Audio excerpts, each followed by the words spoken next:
Hello everyone, Dan here from the Next Issue Podcast. On today's video, as you may have noticed, I didn't do a video for What If yesterday for episode 7 because once I finished it, I saw that it was kind of a continuation. Like it was a two-parter really with episode 8. So I figured let's just cover everything on the finale.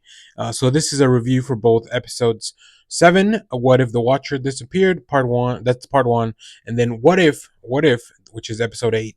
Um, it They were both very interesting episodes. We finally get kind of a culmination of everything that they have seeded all throughout all 3 seasons.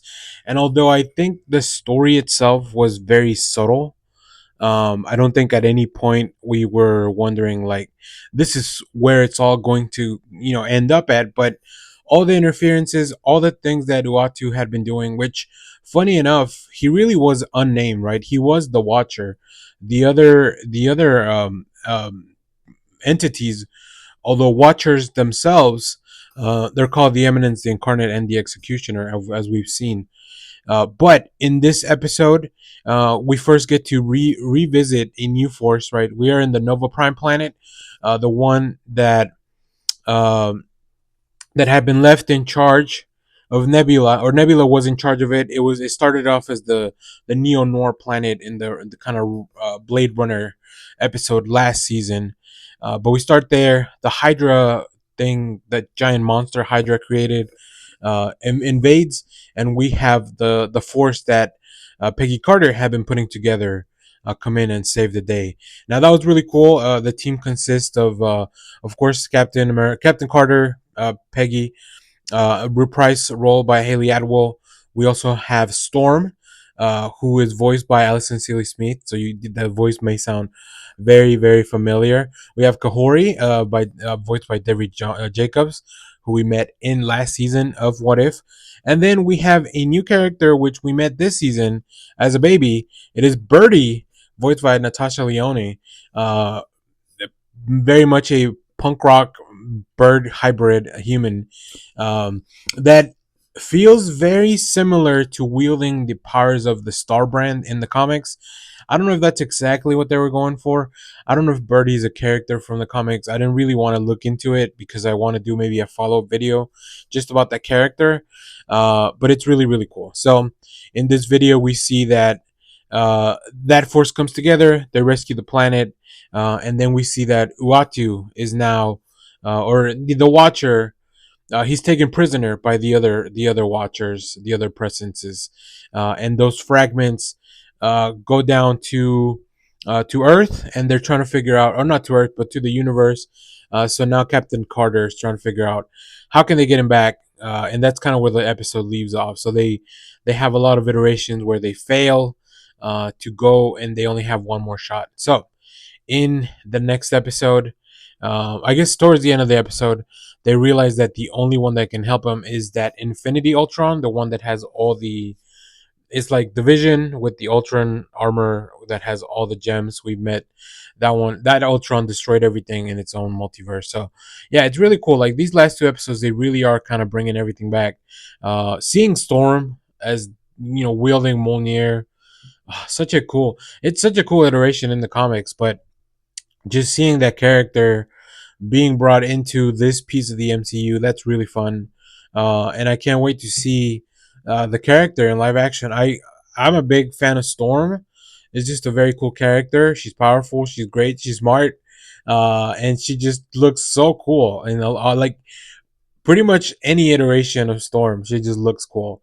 And then, of course, hearing Seeley Smith's voice once again was really nice, especially if you're a fan of X Men from the 90s. So, one thing that I also really enjoyed in this episode was that they cast Jason Isaacs as the Eminence. I've talked about that. His voice is the.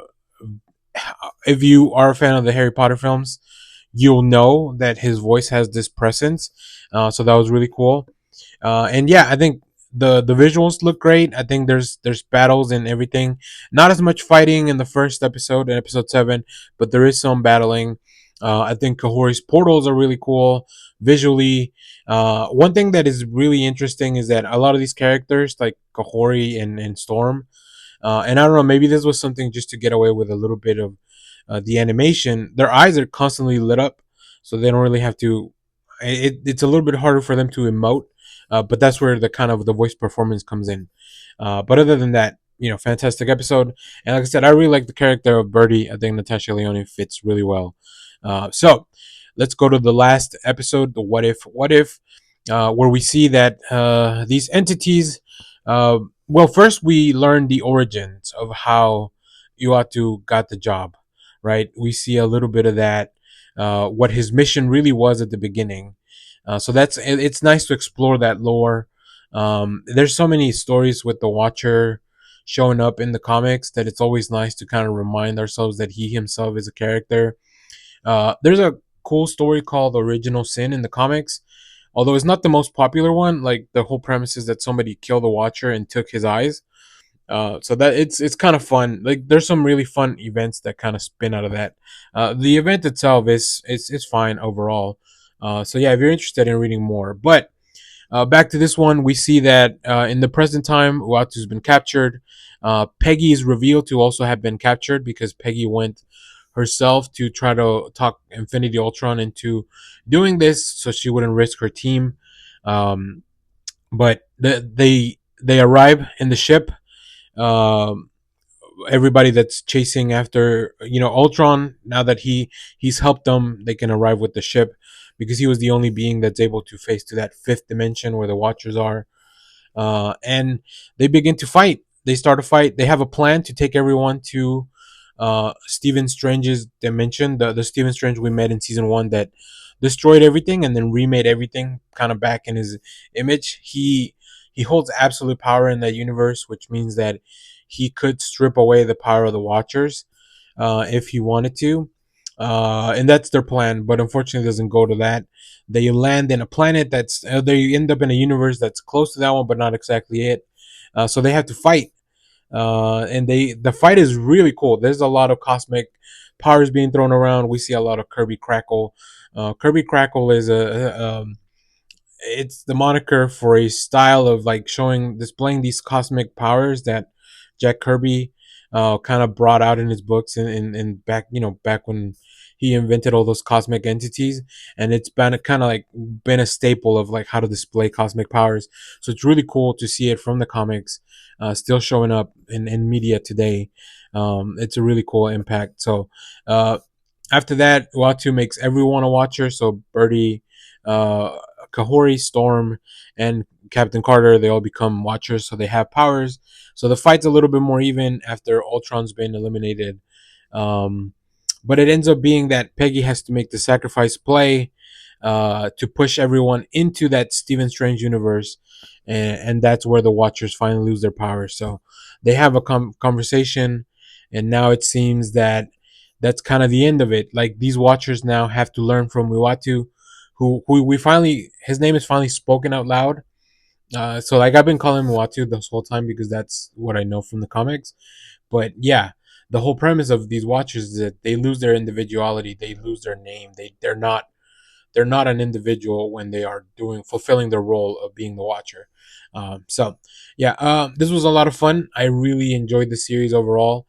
I think it's got some fantastic animation, especially in that last episode with all the cosmic powers being thrown around. The character designs overall were very cool. There were at some points where it was hard to tell some of the more nondescript characters, right? Like so, if like for example, if Peter Parker and Scott Lang were just in a scene there somewhere, it's kind of hard to tell them apart without like their outfits, right? Because they just kind of look very similar. They're just two white guys. But yeah, everybody with their outfits look really cool. The voice performances were great. I think, like I said, Jason Isaac stand out, Natasha Leone stand out, and really fun to hear some of the other voices come back. So I hope you enjoyed What If. Um, I feel like they could continue the show. I know they won't. I know they say that this is the last of it. But man, I love What If comics. So I would love to see more of these What If like they should do the like maybe little one shots every once in a while. They don't need to be a whole season. They don't need to be a whole series. The premise of it is so much fun. Of like, let's take some of the things that we know and then twist them around. Usually, Marvel used to do what ifs after the big events. So like after Avengers versus X-Men, they would then do like what if something went different in the event, and they would just bring in younger creators and maybe give them a shot to kind of tell their own story there and show their skills. So yeah, there's a lot of really cool what if stories out there, and I hope you go look for some in the comics. And I hope you enjoyed this season and this series. I think this will be a really fun thing to kind of rewatch all the way through, as they do have so many callbacks to prior seasons and prior episodes. But there you have it. Let me know what you thought about What If Season 3 overall down in the comments. And as always, thank you for watching, everyone. Remember to share, like, subscribe, hit the bell so you know when we go live. That is most Saturdays, 10 a.m. Central Standard Time. Stay tuned. We have more comic reviews, trailer reactions, TV recaps, all that fun stuff here on the channel. Thanks for watching, everyone. Bye bye.